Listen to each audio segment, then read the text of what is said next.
This will be a historical discussion and an opinion piece of sorts about the Battle of Lake Trasimene. And that was in 217 BC. Now, I'm not going to write down a very specific way that I want to handle all the topics that I'm going to cover. I have some basic major points to go through, and I'll discuss those in time, but I don't want this to be an overly structured format. I don't like that. I have a lot of respect for people that do that, but I don't want to do that. So let's discuss what started the idea to present this material. And that would be Mr. Lindybeige's video about the Battle of Lake Trasimene. And I'll provide a link to that in the description. I'll also provide a link in the description to the song I made about the Battle of Lake Trasimene in 217 BC. The question that he asks very specifically at about 15.5 minutes is, how could the Carthaginians have surprised the Romans in this area, given that they're locals and they could have warned the Romans of what was about to happen? And it seems like a very simple question on its surface, but it is an insightful question, and it's actually quite complicated. So, I want to discuss a number of factors and answer this question in this video. Now, this is how I want to structure things. First, I want to discuss the nature of a reliable historical documentary on a platform like YouTube. Second, I want to discuss the battle itself, how it could have played out. The third thing that I would like to discuss is Mr. Lindybeige's question. And the fourth thing, or things, will be to discuss a number of similar questions related to this topic.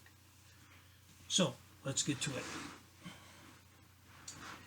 The first thing to discuss is the reliability of a YouTube documentary. And there are a number of things that I really like about presenters like Lindybeige. One is that they're very excited about historical topics. And to me, that's a very valuable thing, because a lot of people don't recognize the value in learning specifics about history. And because of that, they're not going through this process of internal dialogue, which can be used to apply to modern events to some degree, and life in general. And he does that. So that is a very valuable thing. Now, some people provide a lot of opinion in their documentaries and some people don't. But there are three ways to me to note when someone is providing a well thought out discourse on a topic. The first thing is, do they cite sources? And Mr. Lindybeige does this, and not necessarily calling them out in the description of his video, but during the course of his video, he states who they are. The second thing is, do they question those sources? Because all sources are biased to some degree, and they need to be considered for their value and how it relates to the topic that's being discussed. And he does this as well. And the third thing that's important is whether or not the narrator is willing to consider perhaps that they don't know everything, or that they don't know the answer to something. And Lindybeige does this as well. Specifically, at 15.5 minutes in his video, he quite clearly states, here I'm speculating, ... but Hannibal must clear locals, etc. I like very much that he says that he's speculating, because he is. But he doesn't have to say that. And by doing that, he's letting the person that's viewing his video know that he's presenting an opinion. And not everyone does that, and I really wish they would. So, that's how, when I watch a video, that's some of the information that I look for. And in general, that's some of the information that I think people should be looking for when they're considering questions on historical topics. Now, let's run through the battle itself, and for this I made some maps. And these are hand-drawn maps, so please don't take them as being overly accurate or to scale, because they're not. The first one is a general layout of the lake, Lago Trasimeno, and the roads that are in red and orange. You can see the hilly area largely to the northeast and the east. And I've pointed out some of the cities that are in the area that I would like to kind of analyze: Torricella, Monte del Lago, San Feliciano, and San Savino. I've also pointed out the largest of the islands called Isola Polvese, and I'll kind of discuss why that island might be important in a little bit.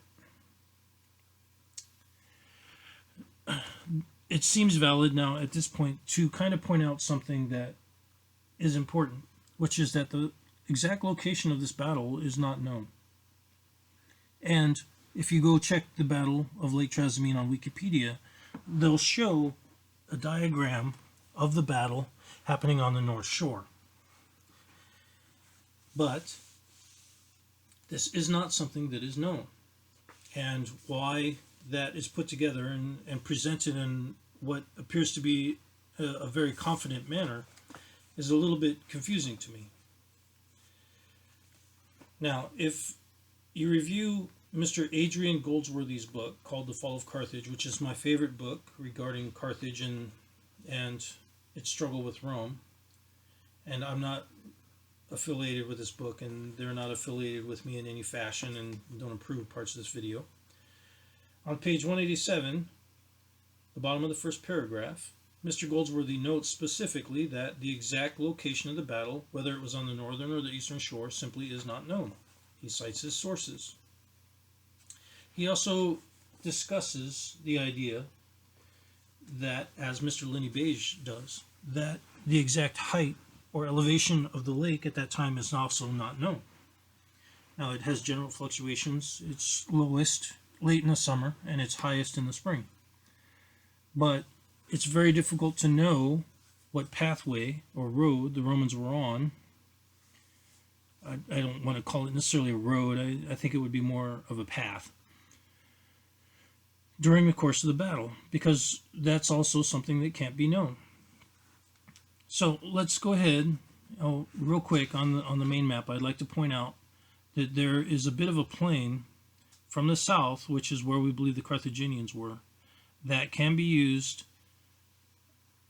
from the northeast to exit San Savino to the northeast and to head north and loop around to the rear of where a Roman column might have been. Don't know if that happened. That's a pretty big loop, but it could have happened. So let's look at the second map, which is a more detailed map that's closer on San Feliciano, where San Feliciano is in modern times. I positioned the Roman army to the north because supposedly the Carthaginian army had managed to place itself between Rome and the army, and this was done specifically to, I guess you could say, irritate Flaminia, who was a Roman commander, and force him or make him move towards battle, which is what Hannibal ideally wanted. Now, any commander of a military force is looking for battle, but not just battle. They're looking for battle in specific ways and in specific areas. Now, if you notice on the map, I've got the Romans to the north, and you can imagine their troops moving south along the shore, because there would have been a path there. If you notice, there's also a parallel path heading south that's a little higher up. Perhaps this used to be the shore level. There's no way of knowing. But it's likely that the Romans were heading along one of these pathways that run parallel to the shoreline. And the reason for that is probably because they were following where the Carthaginians were leading them. And we have to recognize that this is Umbrian land. It's not Roman land. So the Romans had allies and probably had people that were officers that were directing strategy and tactics. But it appears that they were simply following the Carthaginians to the south. Now, to the right of the Roman column, to their right as they headed south, is the island of Polvese. Now, that's important because it's a draw to the eye of the normal person. Most people will want to look at that island, especially if they're feeling at ease, because it's going to have an aspect of beauty to it, and it's going to want to draw the eye towards it. That's important because if you look to the Roman column's left, at almost that exact point, there are a series of valleys. Those valleys are heavily vegetated even to this day. They run along heights that could be used to position javelin throwers and slingers, and you could hide quite a few troops in those valleys because they're so overrun with trees and brush. So there's also a small plain to the south that the Carthaginians could have set up a defile or their normal troops in their camp, and that would be to draw the Romans to them for battle. And the Romans, of course, were eager for battle because not only were the Carthaginian forces going through and pillaging areas that were under their control, or at least under their alliance, which is embarrassing, but also a loss of resources. But Hannibal had managed to defeat them, I guess you could say embarrassingly, at Trebia. So the Romans would have been looking for revenge after Trebia. That's the general layout, and I think if you understand the nature of that layout and how you could hide particularly Gallic armies in those valleys, utilize the heights that I show in circles for skirmishing units, and then rolled your cavalry around using the roads that are kind of shown, the roads and pathways, to the rear of the Roman column, you have a setup that's pretty much foolproof for a victory. And the nature of that doesn't necessarily have to be understood once the ambush itself begins successfully. And even more importantly, once that ambush begins successfully, you don't necessarily have to have direct control over the entirety of your army. Let's also point out really quickly that you have, for Carthage's army, a groups of quite disparate cultures, and each one of them is being used in a way that is familiar to them. So you have Gauls at the center that are hiding in ambush in a forested area. You have an area that you could use for slingers, for Spanish or Balearic slingers. You have an open plain for your Spanish and Carthaginian troops. And you have a means for your cavalry, which was likely Numidian cavalry, to swing around to the rear of your opponent. All very well done. Now, let's consider Lindybeige's question, which is, how could the Romans not know this was going to happen? And how could Hannibal have set all this up without locals informing the Romans? And in order to answer that question, we have to run through the context of this area, this entire region at that time. So here's some dates and some events just to clarify things. 217, we already discussed, is the battle itself, the Battle of Lake Trasimene. There had been quite a long war, the Samnite Wars, between the Romans and the Samnites, and those ran from 343 to 290 BC. Notably, in 321 BC was the Battle of the Caudine Forks, and I'll discuss that more later. 295 was the final battle, really, of the Samnite the Samnite Wars, which we'll call the Battle of Sentinum, and that battle featured an alliance of almost every other group in that region against the Romans. So you had Gauls, you had Etruscans, you had Samnites, and you had Umbrians allied with each other against the Romans. And they lost that battle against the Romans. So let's ask some simple questions. Was there a direct history of altercation between the Osco-Umbrian culture, or the Sabine cultures, with Rome? And obviously the answer is yes. There had also been a precipitating event with the Samnites of what I guess today you would call colonization or development of land in areas that they considered to be theirs. And that started a lot of the Samnite wars. You have to realize, of course, that the Umbrians and the Samnites shared language and culture. So they would have had an affiliation with one another. In 219 BC, which is 2 years before this battle, was the development of the Via Flaminia. And that was specifically set up by the Romans to develop land in Umbria. Now, the Romans very often developed land for, let's say, retirees of their armies, so that they would have farms and be able to cultivate land. They had more population than they could give land to, so they very often expanded into neighboring areas, and this would have caused resentment. So, we have a history of resentment, and we have a reason for the Umbrians to be resentful of the Romans in their land. And now, quite possibly, we can answer the question that Mr. Lindybeige brings up, which is, why wouldn't the Roman army know that this was happening? And it's quite possible that the reason is that the population in Umbria was complicit in this ambush.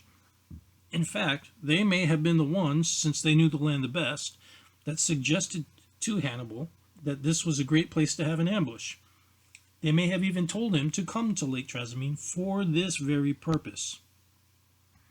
So, let's consider then some other questions that are tied to the battle itself. And some of those questions aren't necessarily the greatest for written history. One of the questions that I like to ask is, how great really was Hannibal? When you read about enough of these battles, you begin to realize at Cannae and other areas that the Gauls were very important to his battle strategy. Specifically at this ambush site in Trasimene, the Gauls did most of the heavy fighting at the center, and a certain leader named Ducarius is the one who eventually killed Flaminius. There was a long history of fighting between the early Roman Republic and Gauls, and there is a reason why Roman historians would have chosen to concentrate on the genius of Hannibal rather than, let's say, the genius of the Gauls, or even the Umbrians and Samnites. It has a tinge to it of Rommel in North Africa. In other words, making a man, a singular man, look great, and in doing so, also playing down the abilities of the cultures and the people and the army itself that serves under that man. And by doing so, you can explain away defeat at the hands of these other people as simply the result of absolute genius by some person, instead of perhaps there being a lot of strengths and value in these other cultures that were immediately surrounding the Romans. In other words, the Samnites, Umbrians, and the Gauls themselves. So, the Roman sources have a reason to upplay Hannibal's genius and to downplay that of other people. Let's move on to another question then. If the Gauls perhaps were a large part of the reason for Hannibal's success, how intelligent was Hannibal really? How great of a commander was he really? Perhaps his greatness was tied to the idea that he recognized the abilities and ideas of his officers and other groups. He knew how to use them. He knew how to take their ideas. And when he heard a good idea, he knew how to act upon it. Now, that's a very valuable kind of a quality in a commander. But was he coming up with these ideas solely on his own? How many times was Hannibal kind of caught and managed to wiggle his way out of trouble? Is that the mark of a great commander? It certainly is the mark of a great escape artist, but you would think that a great commander wouldn't have to wiggle his way out of trouble. He would know how to avoid trouble. So that asks the question, how great of a commander was he? How great of a commander was Hannibal at the Battle of Zama? If you study the Battle of Zama, it's a very straightforward battle plan. It's almost painfully brutal and direct and straightforward. And perhaps that was the plan, but it didn't work at all. So you have to wonder, what were the inputs provided to Hannibal by the men that were serving under him?